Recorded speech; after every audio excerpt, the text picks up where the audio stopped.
ಲೋಕಾಯುಕ್ತ ಪ್ರಕರಣದಲ್ಲಿ ಶಿರಹಟ್ಟಿ ಶಾಸಕ ಡಾಕ್ಟರ್ ಚಂದ್ರು ಲಮಾಣಿ ಷರತ್ತುಬದ್ಧ ಜಾಮೀನು.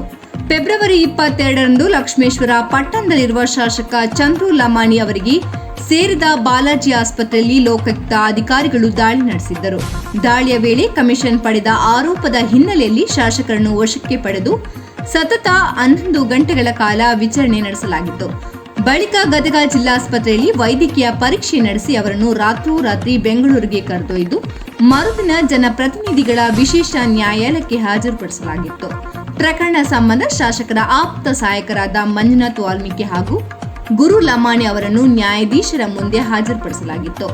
ವಿಚಾರಣೆಯ ಬಳಿಕ ನ್ಯಾಯಾಲಯವು ಶಾಸಕರನ್ನು ನ್ಯಾಯಾಂಗ ಬಂಧನಕ್ಕೆ ಒಪ್ಪಿಸಿದ್ದರಿಂದ ಲಮಾಣಿ ಅವರು ಬೆಂಗಳೂರಿನ ಪರಪ್ಪನ ಅಗ್ರಹಾರದಲ್ಲಿ ಜೈಲಿನಲ್ಲಿ ಕಳೆದ 18 ದಿನಗಳಿಂದ ಬಂಧನದಲ್ಲಿದ್ದರು.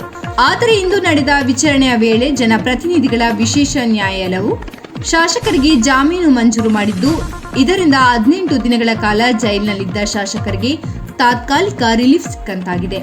ಇನ್ನೊಂದೆಡೆ ಗುತ್ತಿಗೆದಾರರಿಂದ ಲಂಚ ಪಡೆದ ಆರೋಪದಡಿ ಶಾಸಕರ ಇಬ್ಬರು ಆಪ್ತ ಸಹಾಯಕರಿಗೆ ಬೇಲ್ ಸಿಕ್ಕಿದೆ. ಚಂದ್ರು ಲಮಾಣಿಗೆ ಬೇಲ್ ಸಿಕ್ಕ ಹಿನ್ನೆಲೆ ಕ್ಷೇತ್ರದ ಬಿಜೆಪಿ ಕಾರ್ಯಕರ್ತರಲ್ಲಿ ಹರ್ಷ ಉಂಟು ಮಾಡಿದ್ದು, ಡಾಕ್ಟರ್ ಚಂದ್ರು ಲಮಾಣಿ ಅವರನ್ನು ಬರಮಾಡಿಕೊಳ್ಳಲು ಕಾತುರದಲ್ಲಿದ್ದಾರೆ. ವರದಿ ಇಮಾನ್ ಸಾಬಾ ಸೊರಟೂರ, UK 27 ನ್ಯೂಸ್, ಲಕ್ಷ್ಮೇಶ್ವರ.